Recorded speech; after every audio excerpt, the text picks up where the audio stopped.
مورخہ 22 جولائی 1977 عیسوی بروز جمعہ۔ حضرت شہید اللہ فریدی رحمۃ اللہ علیہ نے فرمایا کہ اتوار ہمارے لیے اچھا تھا، لیکن کیونکہ جمعہ چھٹی کا دن مقرر کیا گیا ہے اس لیے مجبوری ہے۔ ویسے قرآن شریف سے تو جمعے کی چھٹی ظاہر نہیں ہوتی، بلکہ اس کے برعکس معلوم ہوتا ہے، کیونکہ سورہ جمعہ میں فرمایا گیا ہے کہ جس وقت تم اذان سنو تو اللہ کے ذکر کی طرف جلدی کرو اور کاروبار چھوڑ دو۔ اس سے تو ظاہر ہوتا ہے کہ صرف اذان کے موقع پر کاروبار چھوڑنے کا حکم ہے۔ اس زمانے میں یہی تھا، جب نماز ختم ہو جاتی ہے تو حکم ہے کہ دنیا میں پھیل جاؤ اور اللہ کا فضل ڈھونڈو۔ یہ بھی کاروبار ہی کی طرف اشارہ ہے۔ اس کے ظاہری معنی تو یہی ہیں۔ جمعے کے دن کی چھٹی کا تصور نہیں تھا۔ چھٹی کا تصور تو خالص بنی اسرائیل اور عیسائیوں کا تصور ہے۔ توریت میں ہے کہ اللہ تعالیٰ نے 6 دن تک تخلیق کا عمل پورا کیا اور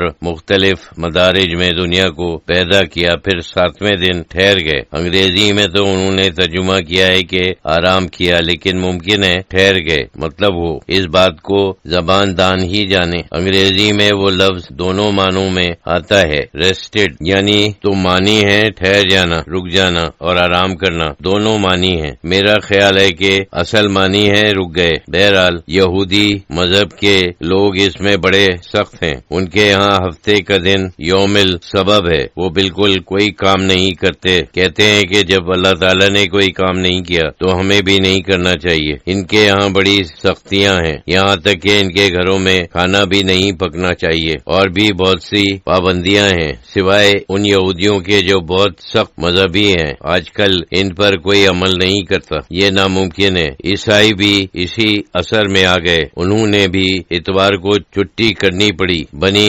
عیسائی کو، خاص طور سے یہودیوں کو، ہیلوں کی بہت بڑی عادت ہے۔ یوم السبت میں چونکہ وہ خود اپنے گھروں میں کچھ پکا نہیں سکتے، اس لیے وہ ہمیشہ عیسائی پکانے والا رکھتے ہیں، وہ پکائے اور وہ کھائیں، خود نہیں پکا سکتے۔ فرق تو کچھ نہیں ہوتا، کیونکہ وہ عیسائیوں سے پکا لیتے ہیں۔ عیسائی مذہب میں جب موجودہ شکل اختیار کی تو انہوں نے ہفتے کے بجائے اتوار کو چھٹی کا اعلان کیا، اور ساری دنیا میں ان کے سیاسی غلبے کی وجہ سے یہ عادت ہو گئی، ورنہ مسلمان دنیا میں جس وقت عروج پر تھا اور اکثر دنیا مسلمانوں کی ماتحت تھی، اس وقت ہم چھٹی کا کوئی ذکر نہیں دیکھتے۔ ہفتے میں ایک دن کی بھی چھٹی نہیں تھی، سب اپنا کام کرتے تھے، آرام کرنا چاہتے تھے تو آرام کرتے تھے۔ جمعوں کو بھی کوئی چھٹی نہیں تھی۔ یہ تو ایک حد تک مغربی اثرات ہیں، لیکن جب مقابلے پر آتے ہیں تو یہ کہا جا سکتا ہے کہ اتوار کیوں ہو، جمعہ کیوں نہ ہو۔ یہ بھی ایک لحاظ سے اپنی طرف سے ٹھیک ہے، لیکن قرآن سے یہ بات ثابت نہیں ہوتی، بلکہ کچھ اس کے برعکس ہے۔ قرآن شریف میں ایک موقع پر ایک کلمہ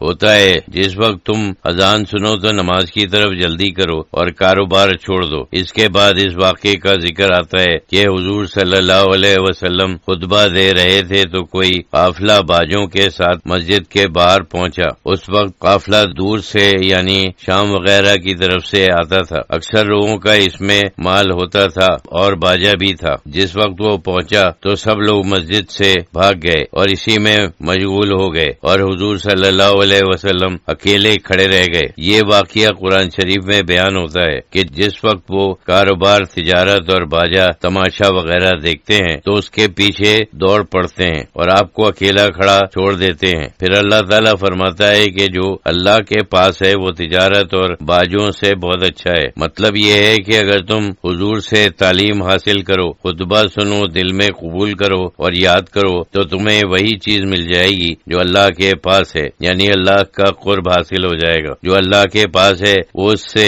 بہت بہتر ہے جو دنیا میں ان چیزوں سے مل سکتی ہے۔ اس کے بعد تو جاؤ اور دنیا میں پھیل جاؤ، کماؤ کھاؤ، اور اس سے پہلے بھی، لیکن اس وقت تو کم سے کم نہ کرو۔ مطلب تو یہی ہے۔ اس میں ایک بڑا سبق ہے۔ ایک طرف سے ہم ہر وقت حضور صلی اللہ علیہ وسلم کا وعظ اور خطبہ سن رہے ہیں، کیونکہ قرآن کی آوازیں آتی ہیں، لوگ حدیث بیان کرتے ہیں، تو گویا ہم آپ کا خطبہ سن رہے ہیں، لیکن ساتھ ساتھ ہم مسجد سے بھاگ کر دنیا کے کھیل تماشوں، تجارت اور کاروبار میں مشغول ہو جاتے ہیں اور ان چیزوں کو بھول جاتے ہیں، یعنی آپ کی پکار انسنی کر دیتے ہیں اور دوسرے کاموں میں مشغول ہو جاتے ہیں جو محض عارضی فائدہ رکھتے ہیں